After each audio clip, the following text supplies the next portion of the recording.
নমস্কার বন্ধুরা, Indian choice কিচেনে তোমাদের স্বাগত জানাই। আজকে আমি একটা ট্যাংরা মাছের অন্যরকম রেসিপি করে তোমাদের সঙ্গে শেয়ার করছি। এই ঠান্ডার মধ্যে সবারই একটু সর্দি কাশির সমস্যা হচ্ছে, আর এই রেসিপিটা খেলে এরম ভাবে রান্না করলে তাহলে সর্দি কাশির জন্য মুখটাও ছেড়ে যাবে, কারণ মুখটা খুব বেস্বাদ হয়ে আছে আর খেতেও খুব সুস্বাদু।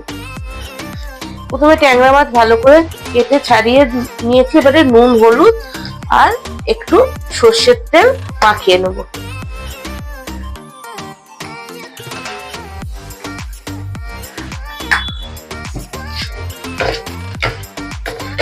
এইগুলোকে ভালো করে মাখিয়ে 10 মিনিটের মতন রেস্টে রেখে দেবো।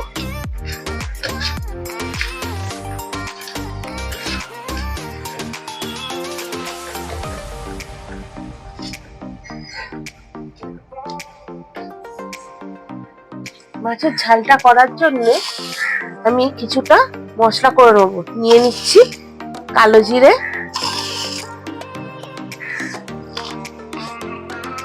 একটু গোলমরিচ, যে যেরকম ঝাল পছন্দ করে সেই মতন গোলমরিচ, দুটো কাঁচা লঙ্কা আর কিছুটা ধনেপাতা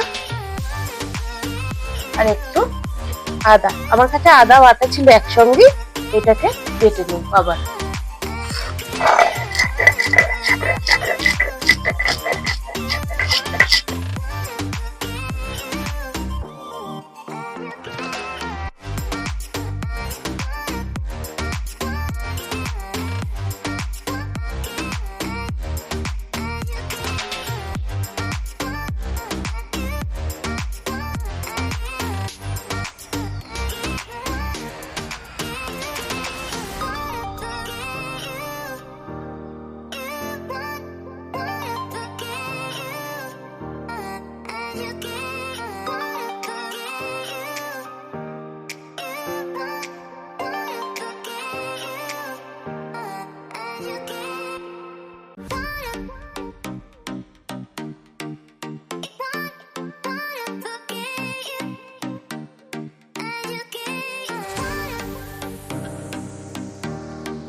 মাছগুলোর এক পিঠ ভাজা হয়ে গেছে, দিয়ে উল্টে আরেক পিঠ ভেজে নেবো। মাছগুলো হালকা করেই ভাজবো, বেশি কড়া করে ভাজলে এই আইটেমটাই ভালো লাগবে না। এমনিতে এগুলো ছোট ছোট ট্যাংরা, বিচি ট্যাংরা, এগুলো বেশি ভাজতে লাগে না।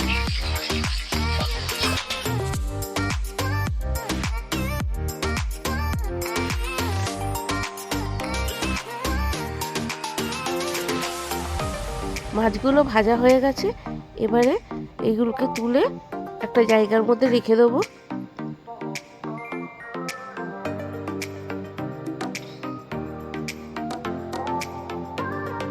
দিয়ে বাদ বাকি মাছগুলো ভেজে নেব।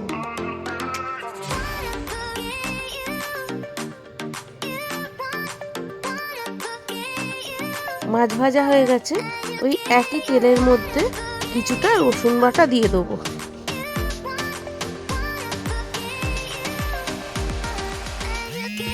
রসুন বাটাটা দিয়ে একটু নাড়াচাড়া করে নিয়ে বেটে রাখা মশলাটা দিয়ে দেবো।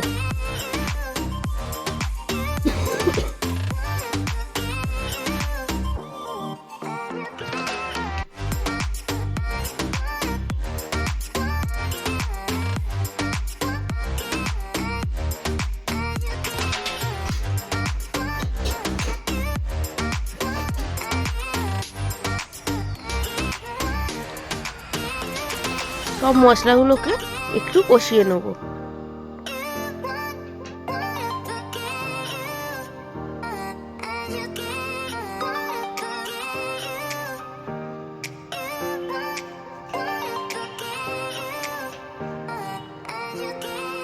এবারে একটু কষিয়ে নিয়ে কিছু গুঁড়ো মশলা দিয়ে দেবো, স্বাদ মতো নুন আর একদম অল্প করে একটুখানি হলুদ।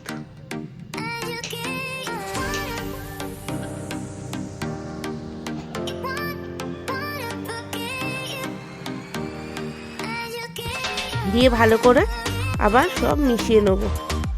হলুদের গন্ধটা কাটা অবধি মশলাটাকে ভালো করে কষিয়ে নেব।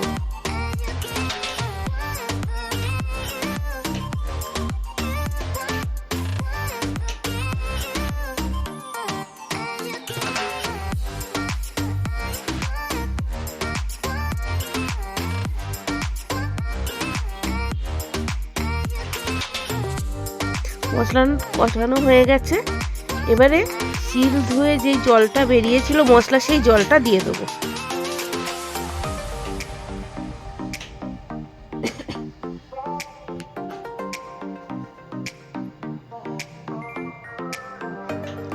গ্রেভিটা ফুটে উঠেছে, এবারে ভেজে রাখা মাছগুলো দিয়ে দেবো।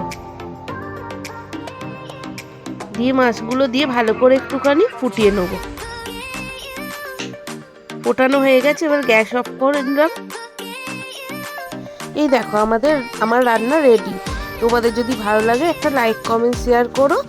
আর যারা এখন আমার চ্যানেলটাকে সাবস্ক্রাইব করোনি তারা সাবস্ক্রাইব করো। আর যারা ফেসবুকে দেখছো ফেসবুক পেজটা ফলো করো।